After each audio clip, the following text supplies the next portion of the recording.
vamos a entonces abordar la última parte del análisis de similitud, ¿sí? O de vecinos próximos, y es con la técnica de Locality Sensitive Hatching, que no es otra cosa que una manera de buscar cómo comparar solo aquellos pares que tengamos una probabilidad, existe una probabilidad de que son similares, y descartar aquellas otras comparaciones de pares que realmente no hay una posibilidad de que sean similares, ¿cierto?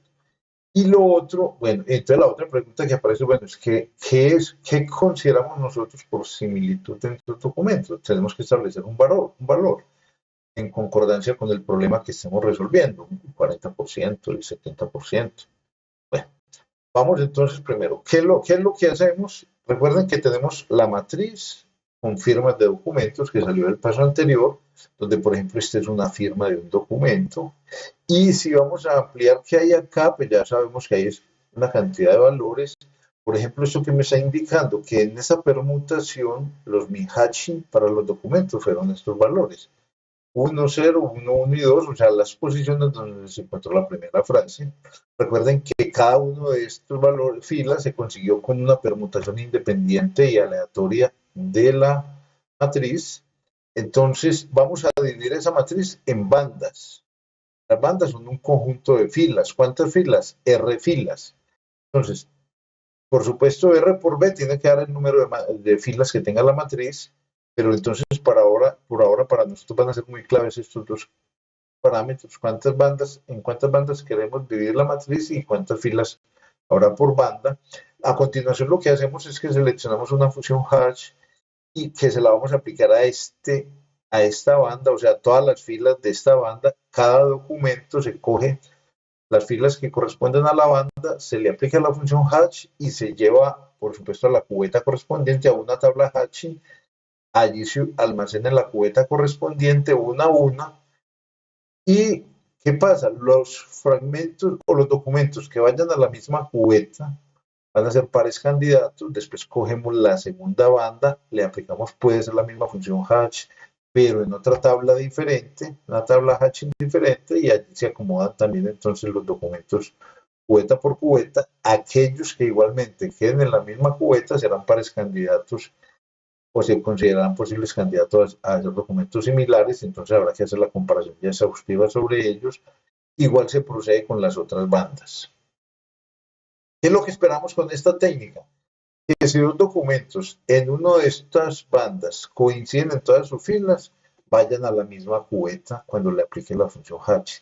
Y por el contrario, si dos documentos no coinciden en esa fracción de la firma, por ejemplo acá, cuando yo aplique la técnica del hatching, pues no van a, esperamos que no vaya a la misma banda, y eso nos lo está garantizando con una alta probabilidad, pues la función hatch que estamos usando, que recuerden que tiene una probabilidad de colisión menor o igual que 1 sobre n, donde n es el número de cubetas. Bueno, todo eso dicho, vamos a mostrarlo con un ejemplo. Esta es la matriz de firmas. La dividimos en 3 bandas, cada banda de 2 filas. Los documentos son 6, entonces empezamos a aplicarle esta función a cada columna, el fragmento de columna, el fragmento de firma que pertenece al documento, y eso va a hacer que el documento quede en una de estas bandas. Entonces, por ejemplo, en una de estas, cubetas de la banda 1, de la tabla hatch asociada a la banda 1, por ejemplo, aquí estamos concluyendo que los documentos S3 y S6 son pares candidatos. Cogemos la segunda banda y cada par de filas, porque cada banda está compuesto de 2 filas, le aplicamos la función hash. Puede ser la misma, pero vamos a usar una tabla hash distinta.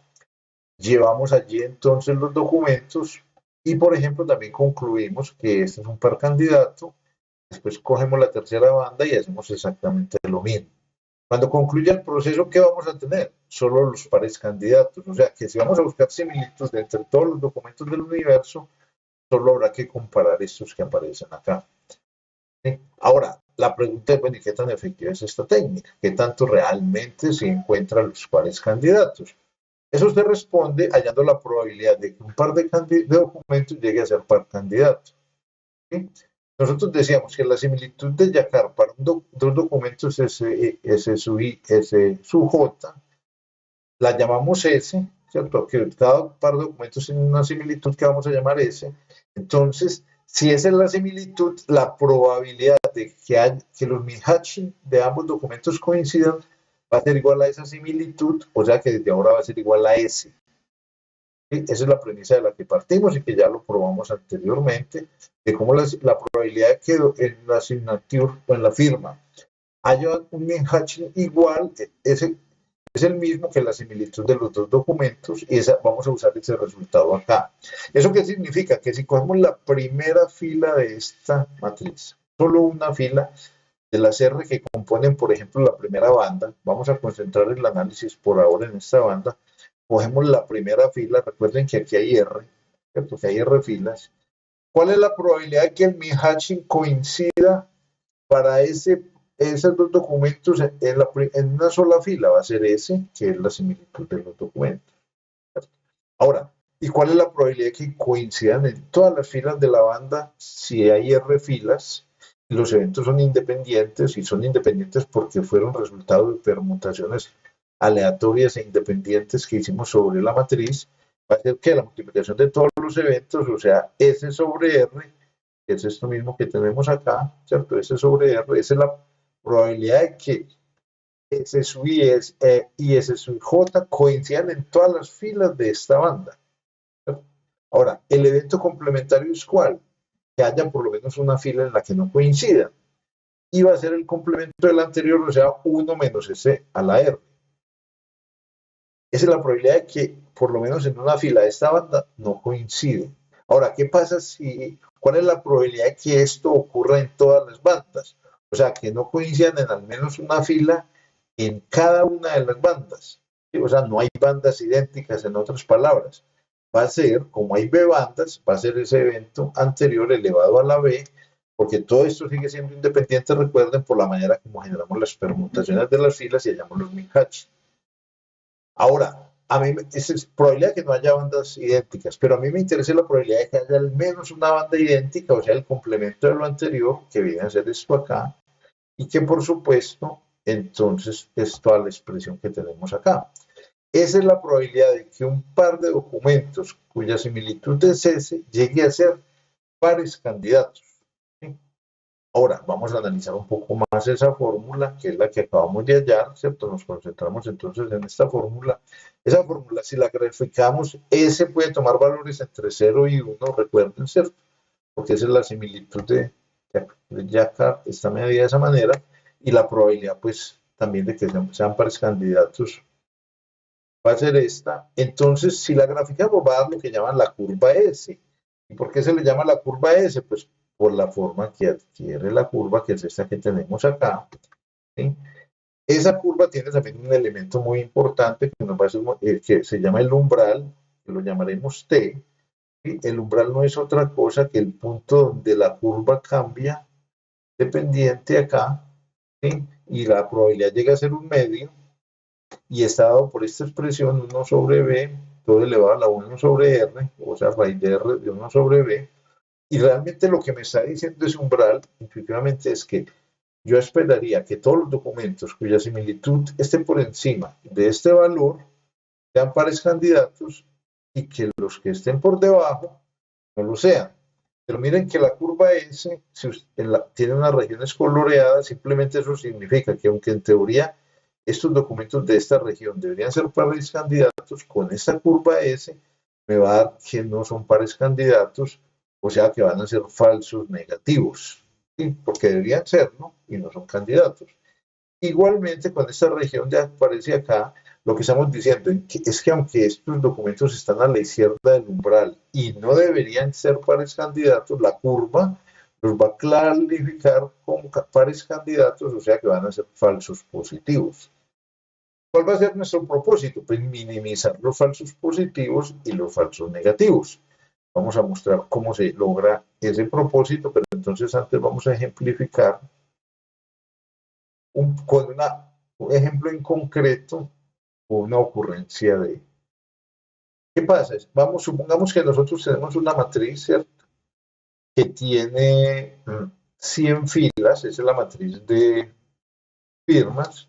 Entonces vamos a separar 20 bandas, cada una de 5 filas, Si calculamos el umbral va a dar 5.49, o sea que este punto acá, y que es donde más o menos la probabilidad de un medio, entonces significa que las regiones problemáticas para nosotros van a ser estas de falsos negativos y de falsos positivos, ¿cierto? Ahora, nosotros, nuestra meta es encontrar documentos con similitud, punto 8, ¿sí? ¿Eso qué significa? Que si en esta gráfica reemplazamos SS por punto 8, la probabilidad de que dos documentos con similitud punto 8 lleguen a ser pares candidatos va a ser de punto 99,96. Es muy alta, por supuesto. O bueno, depende realmente del problema que estemos evaluando. El alto o bajo es relativo y depende de las circunstancias. Ahora, pero si lo miramos de otra manera, ¿cuánto es la rata de falsos negativos? Recuerden que falsos negativos va a ser que en ninguna banda coincidan todas las filas y está dado por esta probabilidad, ¿sí?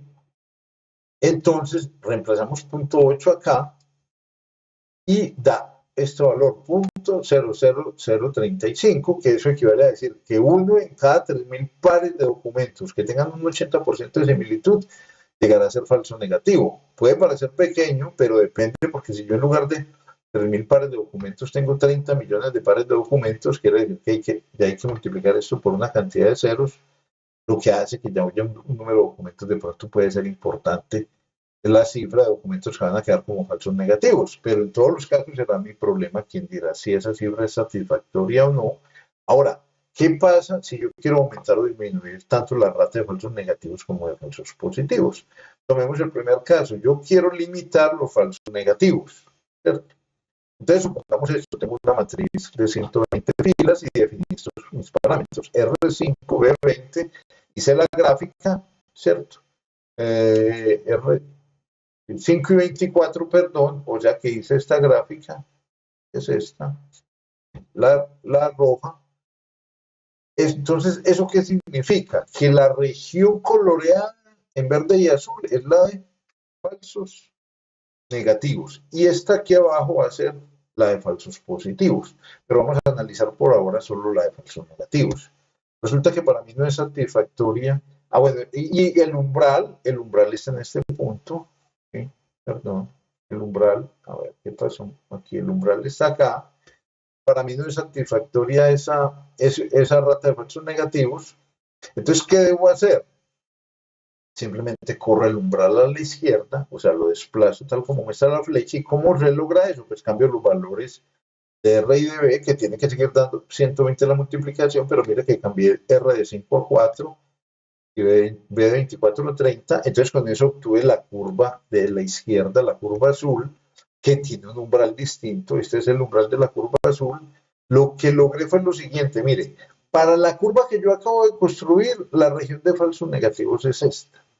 Pero como nuestra referencia realmente es la otra, va a significar que en la práctica los únicos que van a quedar clasificados como falsos negativos van a ser los que aparecen en esta región que yo acabo de rayar y que estaba en verde originalmente. Entonces disminuí, por supuesto, la región de falsos negativos, que fue mi propósito, y lo hice bajando el umbral, ¿cierto? Ahora, ¿qué pasa si lo que... Ahora, se van a aumentar, una cosa que hay que tener en cuenta es que cuando yo mermo los falsos negativos, se van a aumentar los falsos positivos, porque originalmente estos eran los falsos positivos de la curva roja, que es la base que yo tengo, y ahorita, cuando yo haga esto, quiere decir que estos van a seguir siendo falsos positivos, pero además estos también van a seguir siendo falsos positivos para la nueva curva, ¿sí? O sea, los aumenté. Ahora, ¿qué pasa si lo que yo quiero es disminuir los falsos positivos? De nuevo, volvamos al ejercicio. Recuerden que el ejercicio original era que teníamos una curva con 24 cubetas y cada cubeta de 5 filas. En este caso va a quedar como la curva azul, pero sigue siendo la misma. En este caso ya no me satisfacen son los falsos positivos y necesito disminuirlos, entonces tengo que hacer más restrictivo, más alto mi umbral. Mi umbral se tiene que desplazar a la derecha. De nuevo, para eso cambio R y B, ¿cierto? En ese caso me da la región roja. Entonces pasa lo mismo. En la curva original, o sea, en la azul, la región de falsos positivos es la región sombreada con azul y verde, ¿cierto? Cuando yo corro a la derecha, de ahora en adelante, los únicos que van a quedar clasificados como falsos positivos van a ser los que están en la región verde, comparado pues con la referencia que es la azul, la que originalmente yo quiero como referencia. De esa manera me armé los falsos positivos, pero seguramente aumentaré los falsos negativos. Ya se trata de jugar con estos parámetros hasta encontrar el valor de ese